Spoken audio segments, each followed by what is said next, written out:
Hoje nós vamos falar sobre madeiras para arco.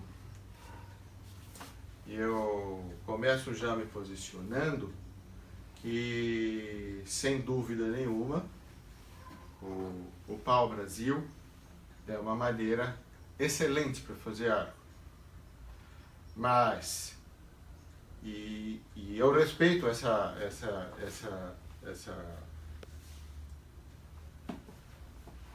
conclusão, né?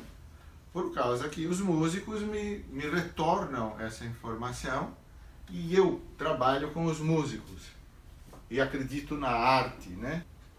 Mas a partir do momento que eu participei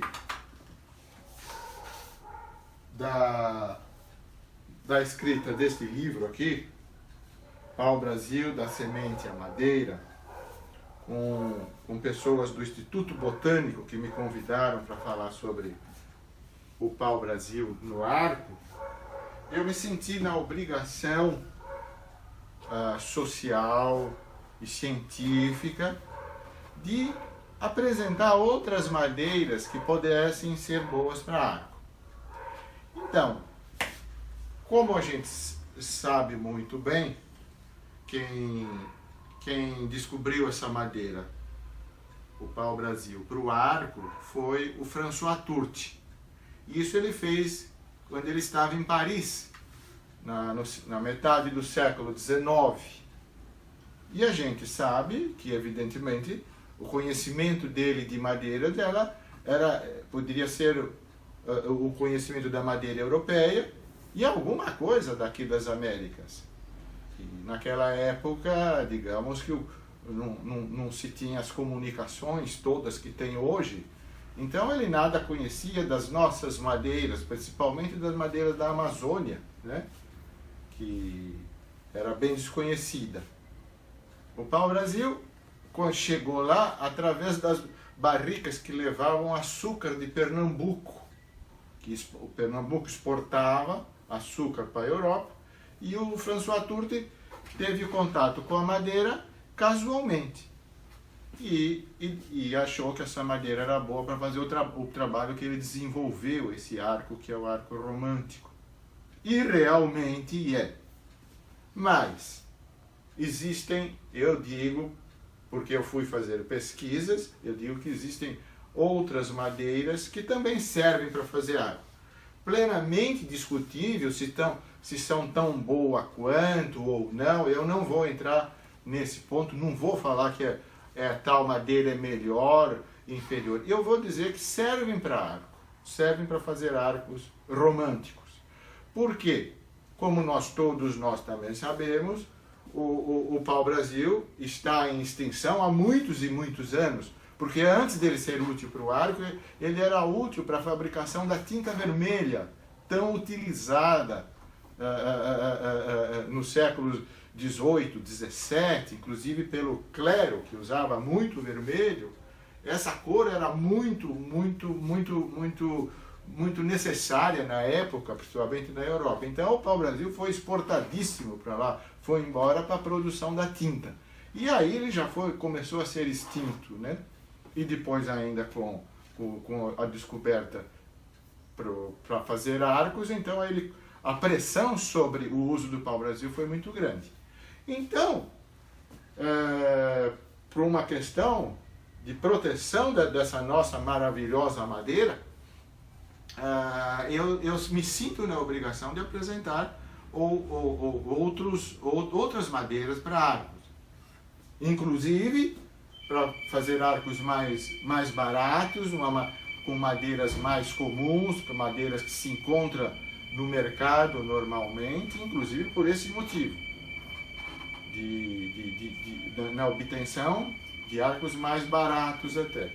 Bom, então eu fiz uma pesquisa, por exemplo, a partir do compromisso que eu tive da escrita com este livro aqui, com esse pessoal do Instituto Botânico, na qual que trabalharam também junto cientistas do IPT, engenheiros que trabalham com madeira, pessoal do Instituto Botânico da USP, trabalhamos várias instituições e que me convidaram para escrever esse livro.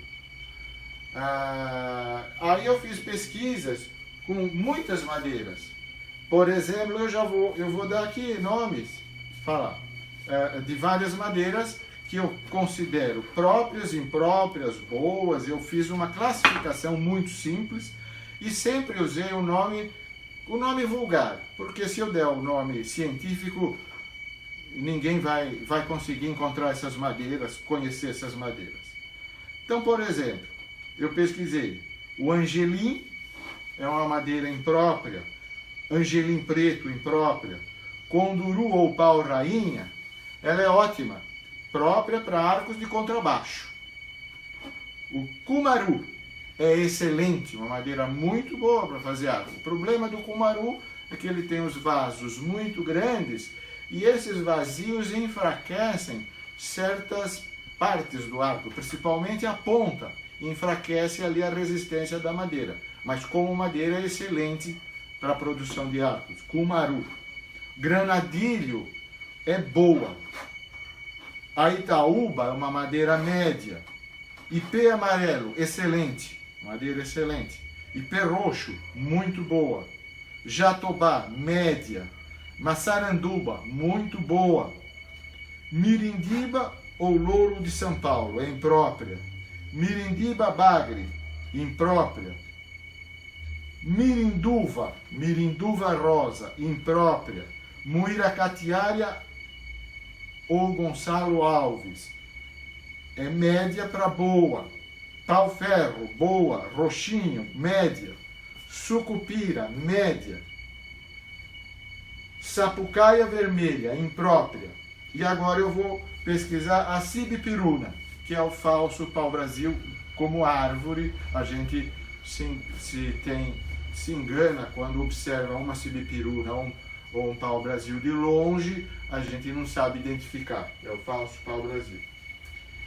Então, eu quero mostrar aqui arcos, por exemplo, que eu sempre tenho um arco para cada instrumento com outras madeiras.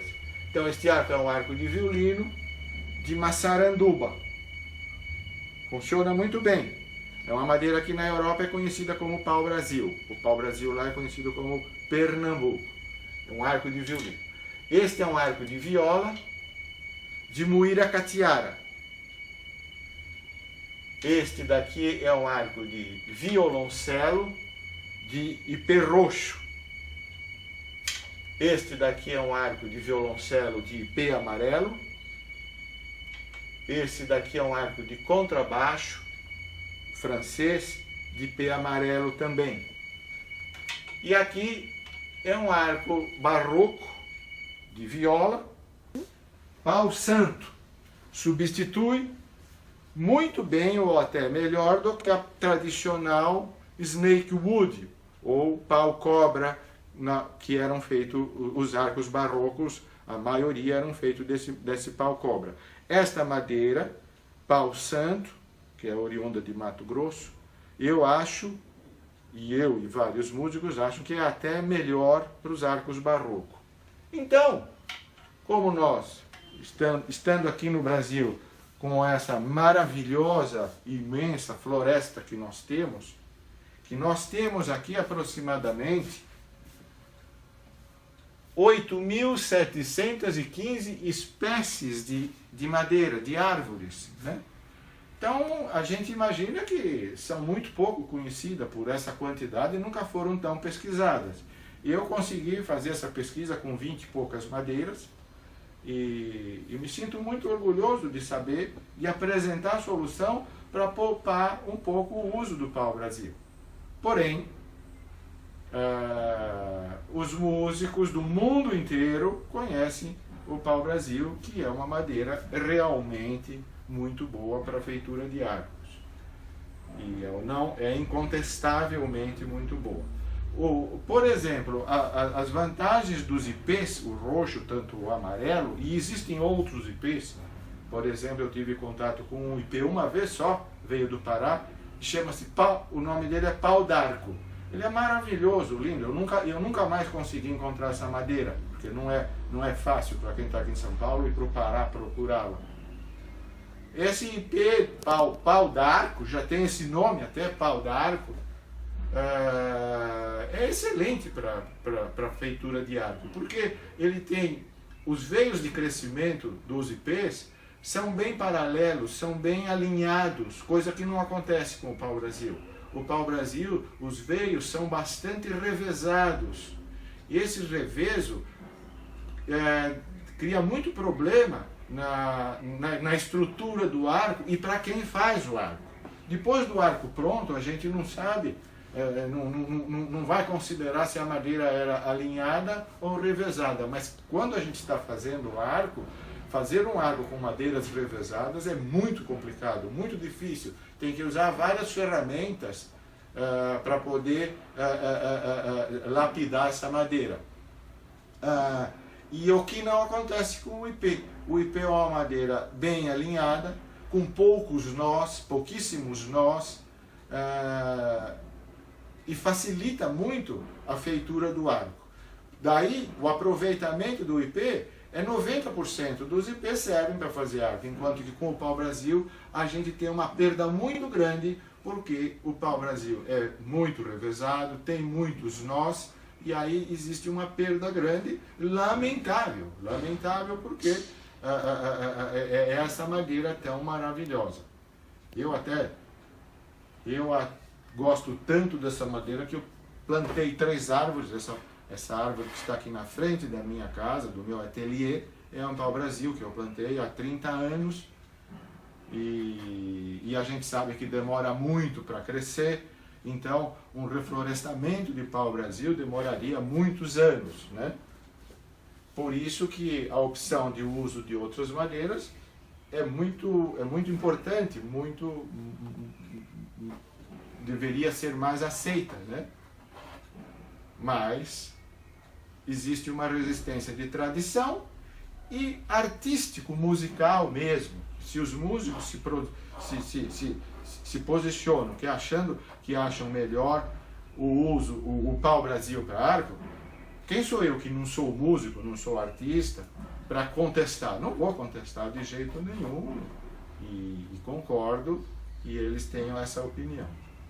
É isso que eu tenho a dizer sobre as madeiras, que eu faço pesquisa e vou continuar pesquisando sempre, porque acho que a pesquisa é infinita, de tipos de madeira, formas do arco, a curvatura, o aquecimento, tudo isso pode variar na feitura de um arco.